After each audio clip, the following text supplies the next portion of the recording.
Vy nie ste normálne. Veď si iba ničíte kolená. Nechaj to na mňa, ja to vyrieším. Toto je jeden z najčastejších mýtov o behaní. Samotný beh kolena automaticky neničí. Viaceré štúdie s tisíckami účastníkov ukazujú, že beh môže kolena a bedrá naopak chrániť.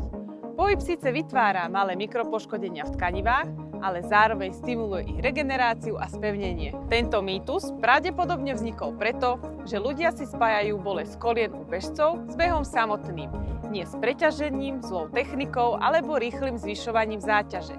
Práve preto sa u bežcov, najmä začiatočníkov, môžu objavovať krátkodobé preťaženia, najmä bolesť v oblasti jablčka. Vo väčšine prípadov ide o dočasný problém, ktorý po oddychu, úprave záťaže, techniky alebo zaradení bežeckej rozcvičky zmizne. Takže nie, beh sám o sebe kolena neničí.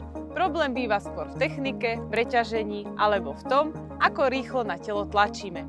Máš nejaké otázky? Napíš mi ich do komentára.